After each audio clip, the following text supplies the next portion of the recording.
네, 오늘 주님 전을 찾은 우리 모든 성도님들 위해 귀한 하나님의 은혜가 함께하기를 간절히 소망합니다. 첫째 천사의 기별과 영원한 행복. 우리 첫째 천사의 기별이 성경 어디에 나옵니까? 계시록 14장에 나오는 내용인데, 우리가 지난 시간에도 이 말씀을 봤는데 오늘은 또 다른 측면에서 행복이라고 하는 관점에서 그 말씀을 다시 살펴보겠습니다. 또 보니 다른 천사가 공중에 날아가는데 땅에 거주하는 자들 곧 모든 민족과 종족과 방언과 백성에 전할 영원한 복음을 가졌더라. 온 세상에 뭘 전한다고요? 복음을 전하는 것이다. 복음을 다른 말로 하면 뭐라고 표현할 수 있을까요? 행복을, 그죠? 영원한 행복을 전하는 것이다. 그가 큰 음성으로 이르되 하나님을 두려워하며 그에게 영광을 돌리라. 이는 그의 심판하실 시간이 이르렀음이니 하늘과 땅과 바다와 물들의 근원을 만드신 이를 경배하라 하더라. 마지막 때가 되면 이 기별을 모든 세상에 힘차게 전하라고 이야기하셨는데, 왜 그런가 하면 많은 사람들이 마지막 때가 되면 창조주 하나님을 경배하고 있다고요? 아니면 경배하지 않고 있다고요? 경배하지 않고 있다. 창조주 하나님이 누군지를 잊어버리고 살아가고 있기 때문에 하늘과 땅과 바다와 물들의 근원을 만드신 이를 경배하라고 힘차게 외치라고 이야기하고 있는 것입니다. 자식은 마땅히 부모를 공경해야 합니다. 자식이 아무리 선하고 착하고 잘 살아도 부모를 공경하지 못한다고 하면, 부모를 공경하지 않는다고 하면 그는 큰 죄를 지은 사람입니다. 그렇습니까? 그가 더 착하고 신실하면 신실할수록 더 가장한 죄를 짓고 있는 것입니다. 그래서 마땅히 사람이 부모를 공경해야 하듯 사람은 누구든 우리를 존재케 하신 하나님을 바르게 예배해야 합니다. 그것이 하나님께서 이 마지막 시대에 우리 모두에게 요구하는 뜻인 것입니다. 그런데 왜 그렇게 하기를 원하시는가 하면 그것이 우리의 무엇을 결정해 주기 때문에요? 영원한 행복을 결정해 주기 때문입니다. 자식이 부모님을 진정으로 사랑하고 효도하면 이 계산해서 될 일은 아니지만 이득을 볼까요? 손해를 볼까요? 사실 부모님이 이득을 보자고 하면 자식을 키워서 될 일이 아니라 돼지를 키우는 게 훨씬 더 낫습니다.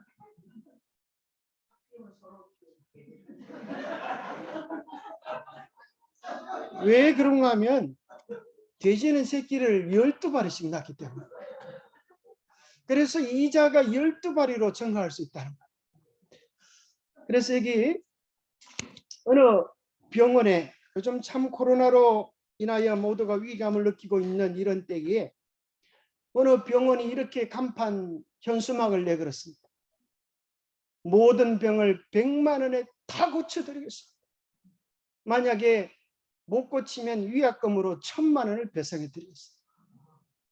그럼 어떻게 여러분 귀가 솔깃합니까? 그러니 어떤 사람이 요거 땡잡을 기회다. 아프지 않은데 아프다고 핑계를 대면 지가 무슨 수로 내 병을 고치겠어. 그래서 아프지 않은 사람이 이 1000만 원을 보상받기 위해서 이제 병원에 입원한 것입니다. 아이고 의사 선생님 제가 코로나가 걸리는지 어쩌는지, 코로나 걸리면 첫 번째 증상이 뭔가 하면은 입맛을 모른다. 그러면 이 사람이 뭐라 그런가 하면 제가 맛을 잃은 지가 오래되었습니다. 살기 위해 먹기는 먹어야 하는데 맛도 모르고 먹는 것이 너무 힘이 들어 그러니 저를 좀 고쳐주십시오. 그래 의사가 이제 주사를 한 방 놓고 간호사 보고 이렇게 이야기하는 겁니다. 이 환자를 눕혀서 22번 약을 큼지막하게 2방울을 혀에 떨어뜨려 주세요. 간호사가 이제 눕혀놓고 이제 환자를 입을 벌리라고 한 다음에 22번 약을 갖다가 큼지막하게 2방울을 혀에 떨어뜨렸습니다. 그러니까 환자가 우액우액 되는 거야. 그런 사는 소리가 이거 휘발유 아닙니까? 그렇게 이야기를 했어. 그러니까 의사가 끌끌 웃으면서 축하드립니다. 미각이 돌아왔습니다. 100만 원 되겠습니다. 얼마나 억울한지 휘발유를 혓바닥에 떨어뜨려 놓으니까 그 맛을 아니까 얘기 안 할 수가 없죠. 그래서 사람이 도무지 집에 가서 잠이 안 오는 거예요. 얼마나 억울한지. 내가 사기 치러 갔다가 사기를 당했으니 아주 기가 찰 것이. 그래서 그 다음에 이제 작정을 하고 갔습니다. 이제 딴 사람으로 변장을 했습니다. 의사 선생님, 제가 갑자기 기억을 잃어버렸어요. 지나가는 이런 기억이 좀처럼 나지 않은데 좀 고쳐주십시오. 그래서 이제 나쁜 척하고 들어놓았어요. 의사 선생님이 웃으면서 주사를 한 방 넣은 다음에 20원 약을 큼지막하게 4방울을 떨어뜨려 주십시오. 그러니까 이 환자가 뭐라 그럴까요? 20원 약이면 휘발유잖아요.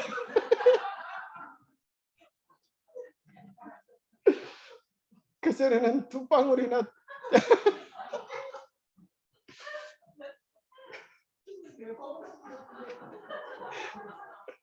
정한자는 웃어보시네. 정한자는 한번 읽어보십시오. 제가 읽기가 좀 그래서 이번에는 4방울입니까? 이렇게 얘기하니까 의사 선생님이 기억이 살아나셨군요. 100만 원 내셔야 되겠습니다. 그러니 이 환자가 이제 집으로 돌아가서 이제 보통 일이 아닌 거예요. 200만 원이나 뺏겼습니다. 그래서 고민하다가 다시 이제 본전제대로 1000만 원을 찾기 위해서 다시 도전을 했습니다. 선생님, 저는 시력을 잃어서 모든 사물이 윤곽밖에 보이지 않습니다. 좀 고쳐주십시오. 이제 뭐라고 해도 안 보인다고 이제 때를 쓸 모양입니다.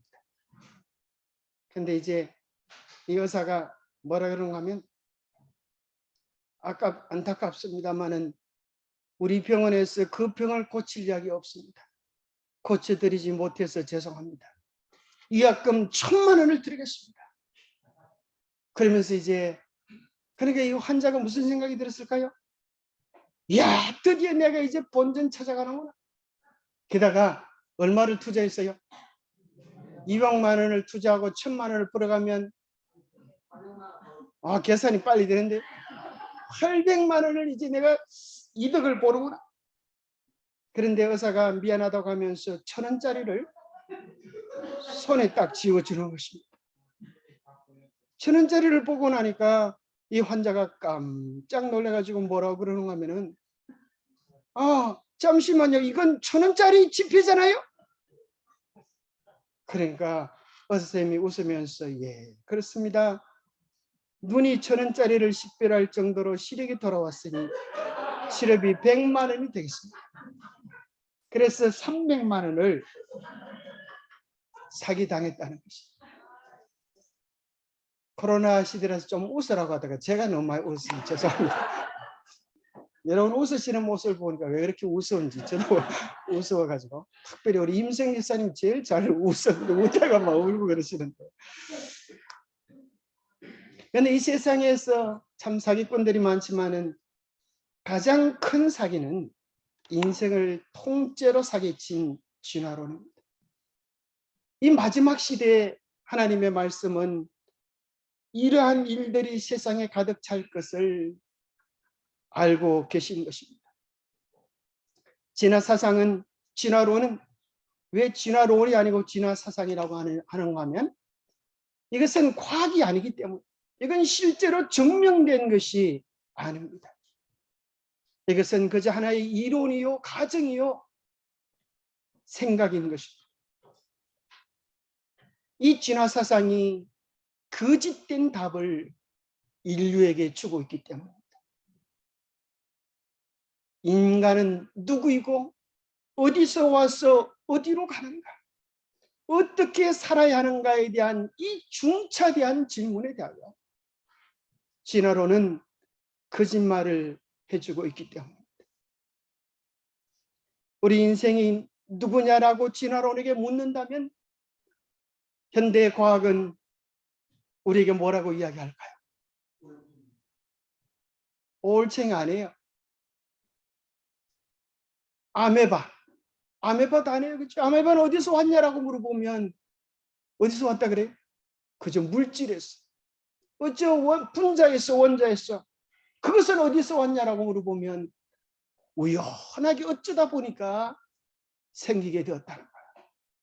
그래서 인간은 누구냐라고 묻는다면 그들은 이야기하기를 현대 과학이 오랫동안 연구해서 발표한 것이기 때문에 너무 섭섭해하지 마십시오. 인생은 아무것도 아닙니다. 털 빠진 원숭이거나 단세포에 지나지 않습니다. 여러분 그렇게 한다면 만족하시겠습니까? 우리 인생이 어디서 와서 어디로 가느냐라고 묻는다면 그들은 이야기하기를 생명이라고 하는 것 자체가 우연하게 왔기 때문에 그런 거 고민하지 마시고 그냥 기분 내키는 대로 사시다가 죽으면 됩니다. 놀랍게도 그 거짓말은 인류 사회 전반에 영향을 미쳐서 우리의 문화 속에, 삶의 방식 속에 깊이 뿌리 잡고 있는 것입니다. 그래서 세천세의 기별은 이야기합니다. 너희들이 참된 행복, 영원한 행복을 가지려고 하면 너희들의 존재가, 생명이 어디서 왔는지를 바르게 깨달아야 한다라고 이야기하고 계시는 것입니다. 이 우주의 가장 큰 사기는 온 우주의 행복을 통째로 빼앗아간 사단의 거짓말. 온 우주를 다스리시는 하나님의 통치 원리는 하나님의 계명으로 나타나 있고 그 계명의 정신은 사랑입니다. 신명기 10장 13절에 내가 오늘 너의 행복을 위하여 너에게 명하는 여호와의 명령과 규례를 지킬 것이 아니냐. 부모가 자식에게 너 이렇게 해라 저렇게 해라 하는 이유가 뭐 때문이라고요? 자식이 행복하도록 하나님께서 우리의 행복을 위하여 계명을 주신 것입니다. 그 계명을 한마디로 이야기하면 사랑이라고 말씀드릴 수 있습니다. 무화적인 사랑. 그 사랑을 우리 마음속에 담고 실천하면 우리의 마음 행복해지고 우리의 가정이 행복해질 수밖에 없어요. 그러나 사단은 이렇게 이야기하는 것입니다. 순종이 행복이 아니야. 순종이 행복이 아니야. 행복이라고 하는 것은 내가 행복해. 내 마음대로 하는 것이 인생이고 내 욕망을 성취하는 것이 행복이야. 내가 신이고 내가 하나님이야. 여러분 이 의견에 동의하십니까? 이렇게 살면 행복해질까요? 천만의 만만의 말씀입니다. 이 우주의 모든 것들은 하나님의 계획과 질서 속에 순종하며 살아갑니다. 현대인이 불행한 이유는 못 가졌기 때문이 아닙니다. 못 누리기 때문도 아닙니다. 옛날에는 설날이 되어야 때때옷 한번 입어보고 배부르게 먹어보지만 요즘은 원하기만 하면 언제든지 설날보다 더 넉넉함을 누립니다. 그런데 희한하게도 왜 인생은 더 공허하고 우리의 삶은 더 허전함을 느끼고 있습니다. 우울증으로 염려하는 사람들은 더 많고 스트레스는 더욱 증가하는 것입니다. 그 이유는 삶의 방향과 목적, 영원한 가치를 상실해 버렸기 때문입니다. 밤하늘의 별들을 보십시오. 이 사진을 찍을 때에 시간을 오래 이렇게 함축해서 찍으면 이런 장면을 얻을 수가 있다고 합니다. 이 천지의 별들이, 하늘과 땅의 모든 것들이 주님의 명령하신 그 명령에 따라서 제 질서대로 궤도대로 운행하고 있는 것입니다. 하늘은 하나님의 영광을 선포하고 땅은 그 손으로 하신 일을 나타내는도다. 날은 날에게 지식을 전하고 밤은 밤에게 소리를 전하니 그 들리는 소리가 없지만은 온 천지에 하나님의 섭리에 대한 순종이 가득한 것입니다. 시편 19편에 보면 천지 창조의 아름다움을 노래하는 시 가운데 5절 6절에 보면 해는 그의 신방에서 나오는 신랑과 같고 그의 길을 달리기 기뻐하는 장사 같았어. 하늘 이 끝에서 나와서 하늘 저 끝까지 운행하며 그의 열기에서 피할 자가 없도다. 그렇게 이야기합니다. 오늘도 정확한 시간 해가 뜨고 하나님의 명령에 따라 운행하고 있는 것입니다. 인생이란 무엇인가라고 깊이 고민해야 하는데 진화론은 거짓된 이야기를 우리에게 들려주는 것입니다. 여러분들은 우연하게 존재한 하나의 짐승입니다. 내 욕심대로 살다가 가면 끝입니다. 이 얼마나 비통한 이야기입니까? 우리가 어떻게 살아야 합니까? 라고 묻는다면 진화론은 그냥 살아라. 목적도 가치도 없이 살아라. 죽으면 끝이다.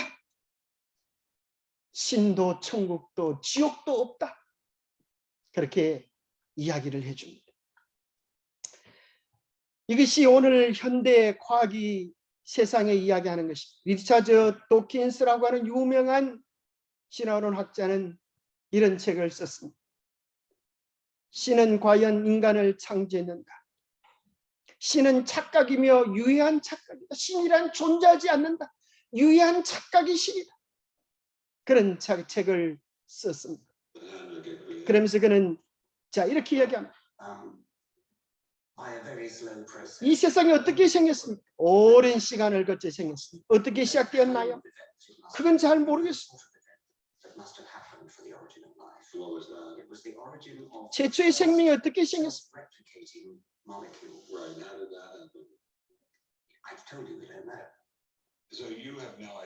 그것은 알 수가 없습니다. 우연하게 물질이 생겨서 이렇게 막 발전 우연하게 생기다가 어쩌다 이런 세상이 되어진 것입니다. 그 최초의 생명은 어떻게 생겼습니까? 모릅니다. 시초를 모른다고요? 그건 아무도 모릅니다. 이러한 것이 오늘날 많은 사람들이 믿고 신뢰하는 과학의 실상, 하나님 없는 과학의 실상. 이 고등학교 과학책에는 이렇게 되어 있습니다. 실제 고등학교 과학책을 복사한 것인데요. 파스텔의 실험은 자연 발생설을 완전히 부정하였으나 이 파스텔이라고 하는 사람이 실험을 했는데 백조목 실험을 통해 가지고 죽이 상하는 것은 그냥 상하는 것이 아니라 미생물이 들어와서 상하는 것이지, 미생물이 들어오지 못하도록 백조목처럼 꺾어가지고 그 속에 물을 넣으면 세균이 들어오지 않기 때문에 상하지 않는다는 거예요. 실제로 그럴까 여러분 한번 실험을 한번 해보시기 바랍니다.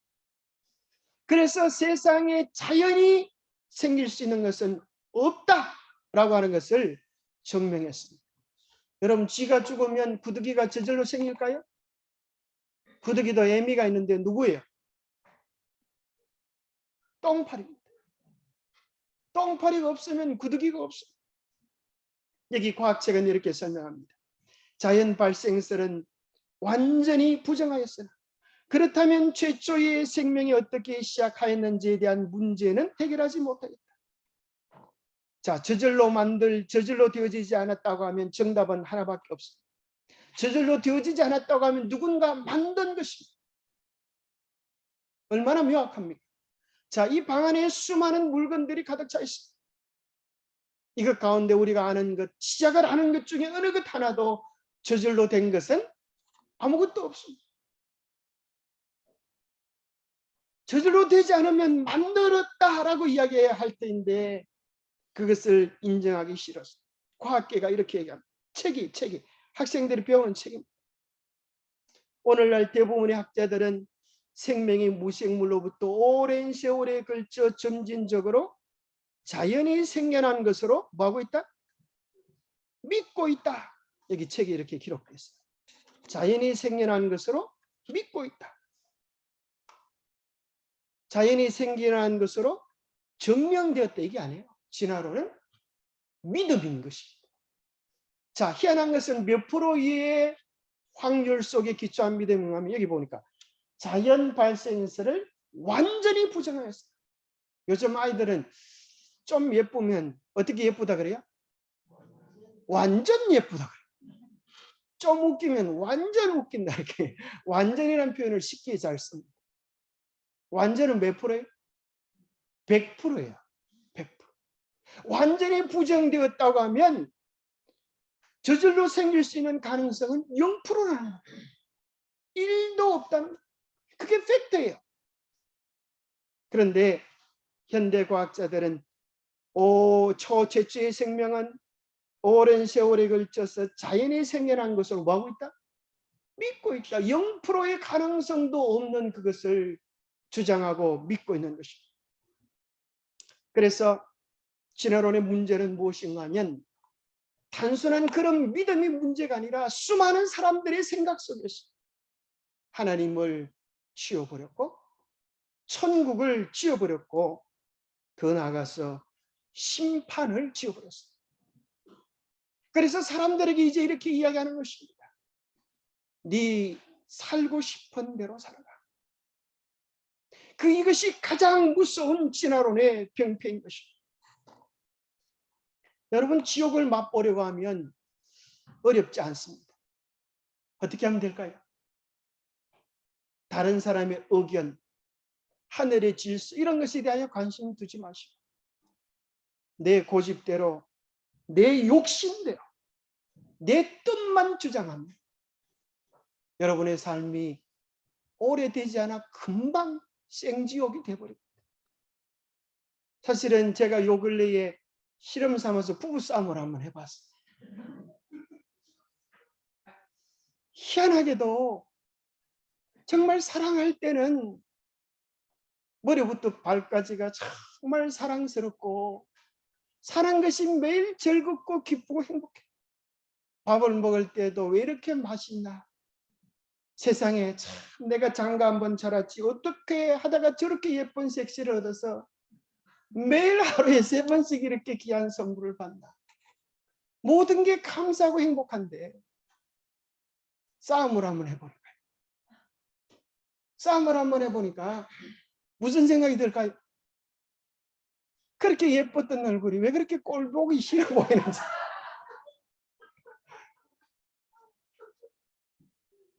손 한번 잡아보자고 밀면 잡아줄 수가 없어. 손을 칠 수밖에. 왜요? 존재 자체가 싫어져. 그러면서 무슨 생각도 드는가 하면, 야, 사랑 없는 세상 내가 왜 살아야 하는가? 그런 생각도 들어요. 사랑도 받지 못하는 인생 왜 살아야 하는가? 마음속에서 파괴적이고 무서운 속성이 올라오는 것을 보고 마음속에 크게 회개했습니다. 야, 이게 참 무서운 것이고, 사랑이 없는 세상 속에 산다고 하는 것이 얼마나 무서운 것이. 나만 아는 이기심 속에 사는 세상이 얼마나 고독하고 두렵고 절망적인 세계. 여러분, 하나님께서 우리에게 주시고 싶어하는 것은 그런 세계가 아닌 것입니다. 사랑의 세계요, 행복의 세계. 런던에서는 이런 버스가 돌아다닌다는 거예요. 아마도 신은 존재하지 않은 것 같다. 그러니 걱정하지 말고 인생을 즐겨라. 그것이 행복일까요? 내 마음대로, 내 고집대로, 내 욕망대로 사는 것이 행복일까요? 그러면 우리 인생은 짐승의 수준으로 떨어지게 되는 것입니다. 그런데 오늘날 젊은이들의 인생 코드가 뭔가 하면 욜로죠. 여러분 욜로 들어봤어요? 욜로 졸로 가라 그런 게 아니에요. 요리조리 그게 아니고, 욜로라고 하는 것은 You only live once. 풀이하면 한 번뿐인 내 인생. 죽으면 끝인데 그렇게 매여 살 필요 있는가? 인생을 하고 싶은 것 다 해보고 가고 싶은데 다 가보고 즐기다가 한 번뿐인 인생 그렇게 가면 된다. 여러분 화끈하고 멋있습니까? 이것이 오늘날 젊은 사람들의 인생 가치관. 마귀가 우리에게 이야기합니다. 내가 너희가 원하면 1000억의 돈도 100억의 돈도 줄 수 있다. 60년 인생 마음껏 즐겨라. 그리고 그러니까 이렇게 얘기하는 것입니다. 그렇게 즐기고 나서 나와 함께 손을 붙잡고 영원히 불타는 멸망으로 들어가지. 여러분 좋습니까? 하나님은 우리에게 이렇게 제안하십니다. 너의 욕망대로, 너의 고집대로 살 것이 아니라 매 순간을 하늘의 뜻에 맞추어 살아라.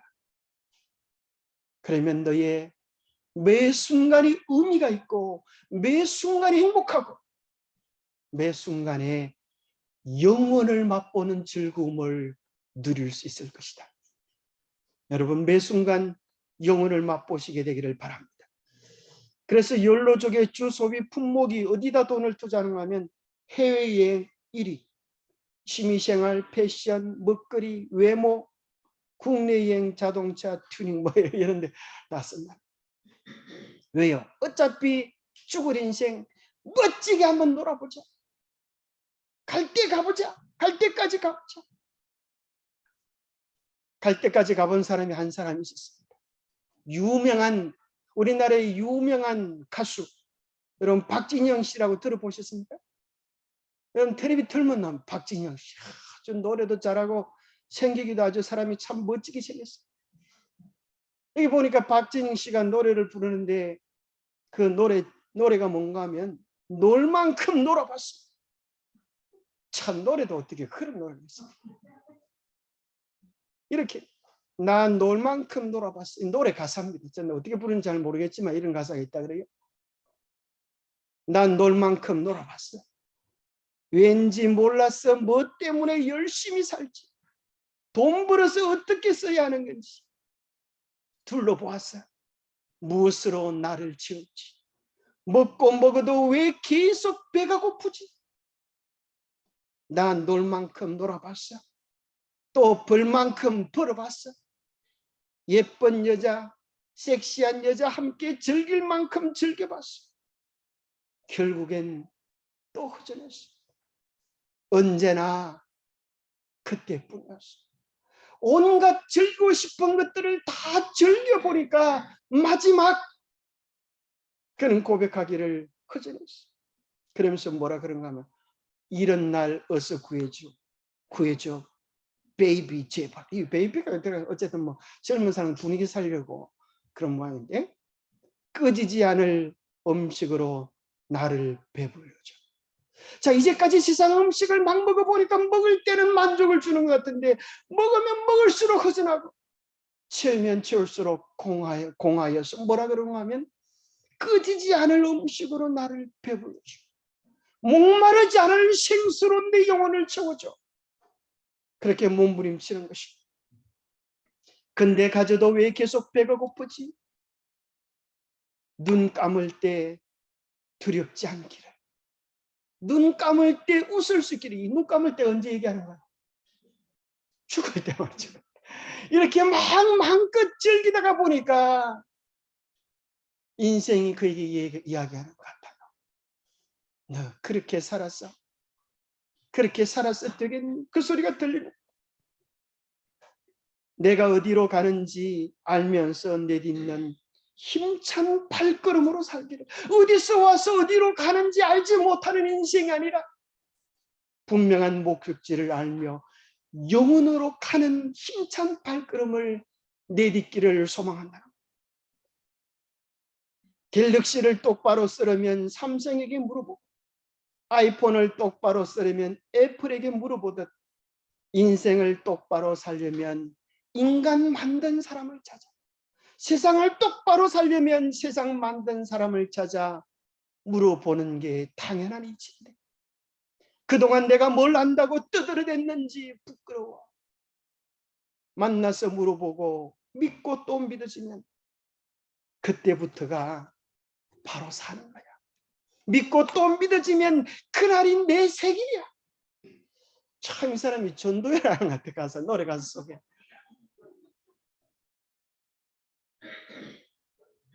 여기 셋전세 기별, 첫째전세 기별이 들어있잖아. 갤럭시 고장은 누구한테 데리고 가라? 삼성에게. 아이폰은 애플에게. 우리 인생에 대한 문제는 우리 인생을 만드신 창조자 하나님을 만나 해결되는 것 아니겠냐. 그가 이렇게 노래를 하는 것입니다. 하늘과 땅에, 땅과 바다의 물들의 근원을 만드신 하나님을 경배하는 것. 그래서 창조주 하나님을 알면 우리 인생의 모든 것이 우연이 아니라 어쩌다가 아니라 모든 것이 하나님의 섭리이고 하나님의 사랑이고 하나님의 은혜라고 하는 사실을 깨닫게 되는 것입니다. 지구의 평균 온도는 15도인데 14도인데 지구가 요즘 온도가 더워진다고 하죠. 날 조금만 몇 도만 차이가 나도 사람이 살 수 없게 된다는 거예요. 지구에는 사람들이 너무 많아서 이제는 다른 별 세계를 가기 위하여 인간들이 연구를 많이 합니다. 금성에 가보니까 온도가 470도. 살만하겠죠? 화성에 가보니까 영하 136도 시원해서 좋거든. 이 로켓 하나 발사하기 위해서 우리 한국이 30년 동안 연구해도 사실은 원 궤도에 도착하지 못하고 실패했어요. 그런데 지구는 지금 인구 70억을 싣고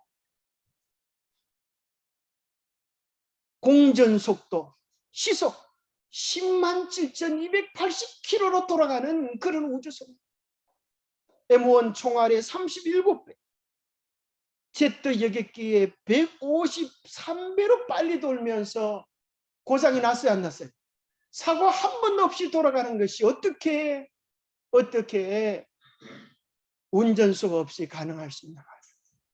로켓 하나 쏘 올렸는데도 30년구에도 못했던 그 일을 수천 년, 수백 년 아무런 사고 없이 운행하는 것은 하나님의 실력이 아니겠냐고 물어보는 것입니다.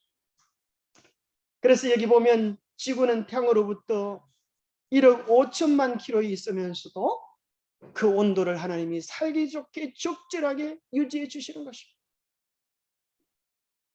어떻게 이런 일이 저절로 가능하겠습니까?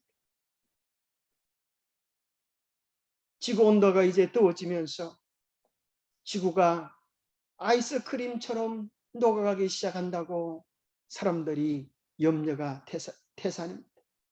여기 보면 중학교 과학책 고2 시험 공부하는 책에 보면 자, 이 대기권을 보면은 뭐에 따라서 대륙권, 성층권, 중간권, 열권으로 구분되는가 하면 온도가 올라가느냐 내려가느냐에 따라서 층이 달라진다는 거예요. 자, 여러분 높은 산에 올라가면 온도가 낮아질까요? 높아질까요? 낮아집니다. 잘 모르시는 분은 금호산 꼭대기까지 한번 오늘 올라가 보시기 바랍니다. 밑에보다 크기가 훨씬 더 낮아집니다. 왜 온도가 낮아질까요? 대륙권이니까. 아니에요. 온도가 낮아지니까 그 층을 이름하기를 대륙권이라고 해요.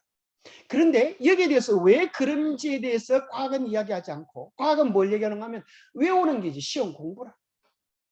그런데 신앙은 뭔가 하면 왜로 가는 질문을 던져보는 거예요. 왜 대륙권은 올라가면 올라갈수록 온도가 낮아질까? 여기 보니까 영하 한 40도, 50도까지 낮아지게 되는 것 같아요. 올라가면.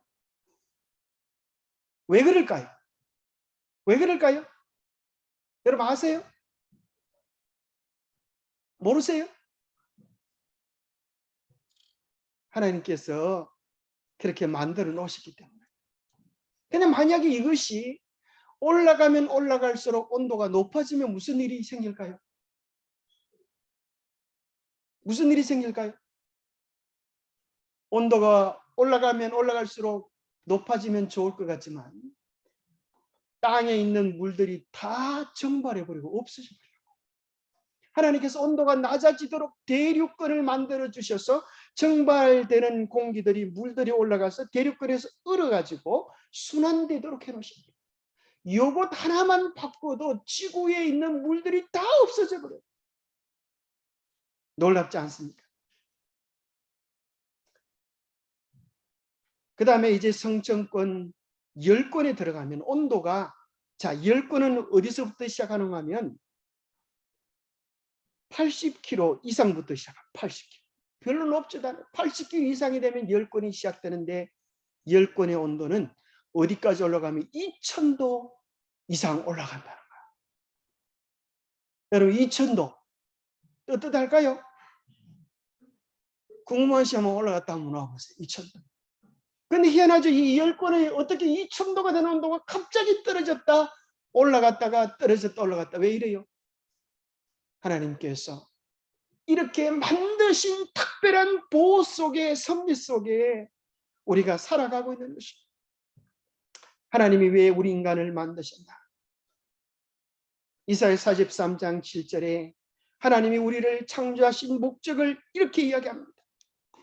내가 내 영광을 위하여 창조한 자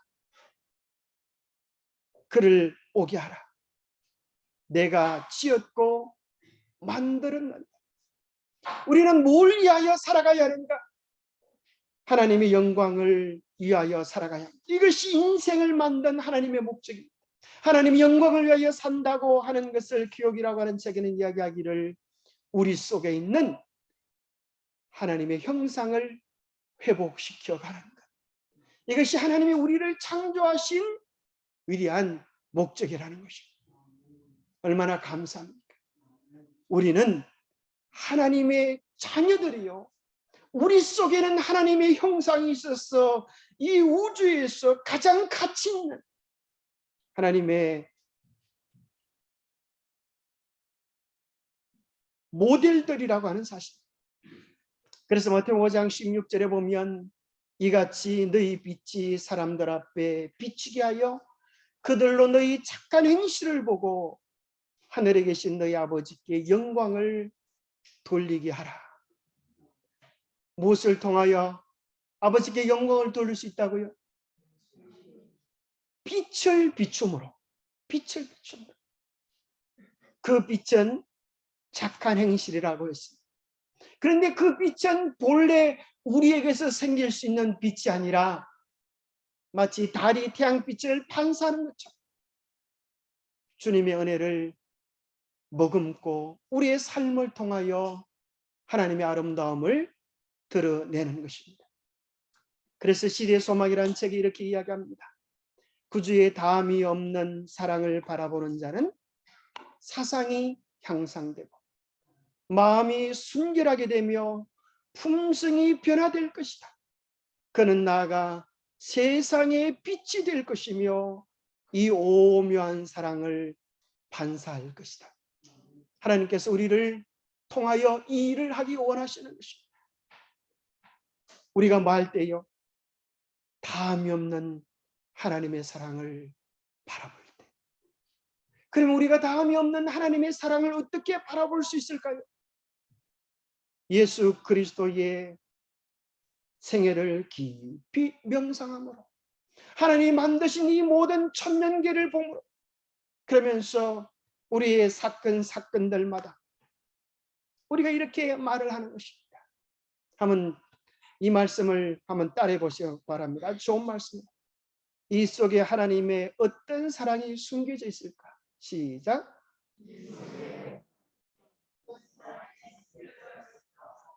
여러분 오늘부터 이제 아침을 맞이할 때 이렇게 질문해 보시기 바랍니다. 여러분이 사람을 만날 때, 성경 말씀을 펼 때, 기쁜 일을 만날 때, 어려운 일을 만날 때, 하나님, 이 속에 어떤 하나님의 사랑이 숨겨져 있습니까? 여러분들이 아침밥을 먹을 때 그냥 잡수지 마시고 이 음식 속에 담겨져 있는 하나님의 사랑을 맛보시게 되기를 바랍니다. 그러면 크고 작은 모든 것들이 우리를 위한 한없는 하나님의 사랑임을 느끼며 누리게 될 것입니다. 사람을 볼 때 저 사람 왜 그렇게 못생겼나? 그러지 마시고 저 사람 속엔 하나님의 어떤 사랑이 숨겨져 있을까? 여러분 그런 눈빛으로 서로를 한번 바라보시기 바랍니다. 그를 통하여 나타나는 하나님의 사랑을 맛보시게 되기를 바랍니다. 천지 만물을 창조주의 사랑의 선물로 인식할 때 비로소 우리의 마음속에 감사와 행복이 그리고 참된 경배가 우리 가슴 속에서 우러나오게 됩니다. 이 세상에 있는 수많은 꽃들은 우리를 향한 하나님의 사랑의 선물들입니다. 그런데 오늘날 이 세상은 그러한 것들을 잊어버리고 불행을 자처하는 세상이 되었습니다. 너는 이것을 알라 말세에 고통하는 때가 이르리니 사람들이 자기를 사랑하며 돈을 사랑하며 자랑하며 교만하며 뭘 잃었어요? 돈도 많고 쾌락도 많고 자기 자랑도 많지만 감동과 감격과 기쁨과 안에서부터 넘쳐나는 만족을 잃어버렸습니다. 사실은 죽음의 길, 멸망의 길을 가는 것입니다.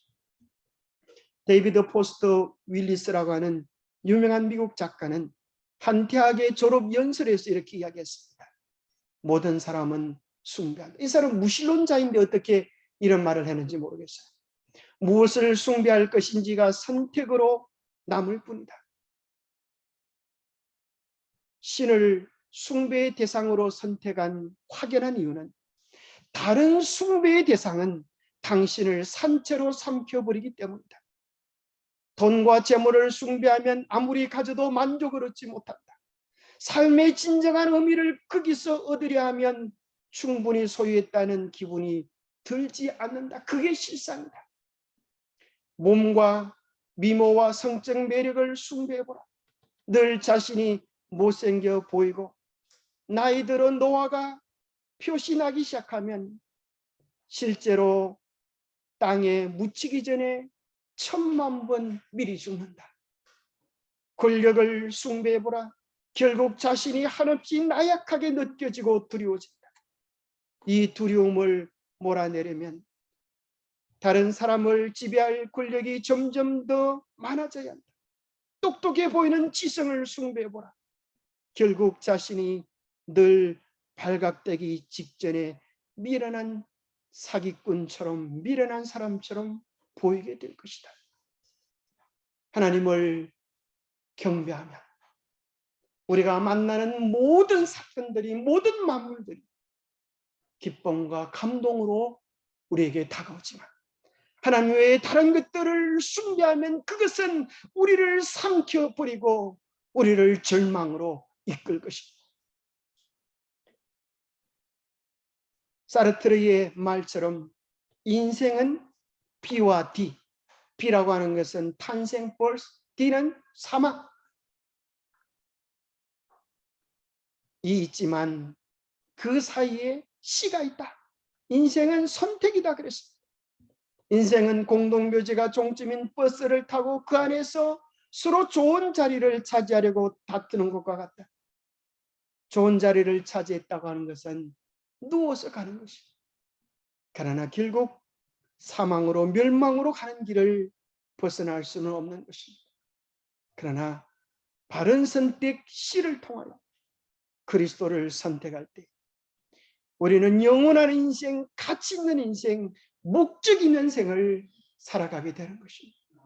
뿐만 아니라 매 삶의 순간순간 이 천지 만물이 우리 행복을 위해 존재했음을 깨닫고 그 행복을 한없이 한없이 누릴 뿐 아니라 더 중요한 것은 목표가 있는 삶, 목적 있는 삶은 어떤 삶으로 변하게 되는가? 첫 번째, 이제부터 여러분들의 삶에 분명한 목표, 목적을 가지는 것입니다. 그게 어떤 목적이요? 하나님의 형상을 회복하는 것. 이것이 여러분의 삶의 목표가 되시기 바랍니다. 그러면 이제 무슨 일이 벌어지는가? 첫 번째는 해야 할 것과 하지 말 것에 대한 분별력이 생기게 됩니다. 여러분들이 목표가 없이 살면 목표가 없기 때문에 뭐가 재미난 게 없을까 세상을 기웃거리게 됩니다. 그러나 내가 하나님의 형상을 담고 싶은 분명한 목표를 세우게 되면 해야 할 것이 무엇인지를 알게 되죠. 찾아야 할 것이 무엇인지를 찾게 되고 방해되는 것들을 버릴 수 있게 됩니다.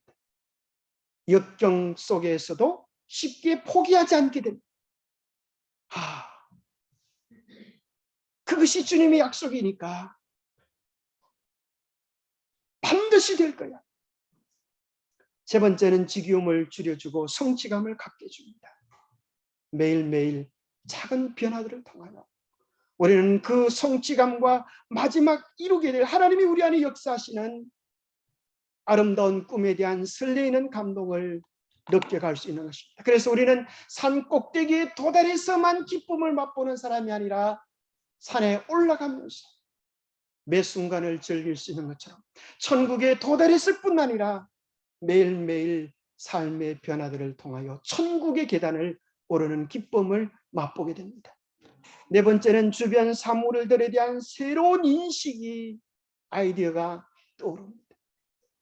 이전에 그냥 나무로 보였던 것이 어떻게 하나님의 형상을 닮아갈까를 고민할 때 그 나무들은 어떻게 하나님의 형상을 닮아가는지를 우리에게 알려주는 좋은 실물 교훈들로 변해버리는 것입니다. 온 우주가 우리의 품성의 하나님의 형상을 담게 하기 위한 좋은 교과서들임을 깨닫게 되는 것입니다. 드디어 우리 인생의 마지막에 무의미하고 허무한 황량한 삶을 사는 게 아니라 죽음으로 끝장난 인생을 사는 게 아니라 영원한 천국의 주인이 되어지는 가치 있는 인생으로 변해 있는 우리를 발견하게 될 것입니다. 그것은 먼 미래의 삶이 아니라 우리의 매일의 한 주간, 매일의 한 날에 주님과의 교제를 가지면서 하나님, 이번 한 주간은 어떻게 살아야 합니까? 라고 묻고 목표를 설정하시고 주님과 더불어서 그 목표를 이루어가는 하나님의 형상을 하나씩 하나씩 회복해가는 아름다운 삶의 주인공들이 되시기를 축복합니다.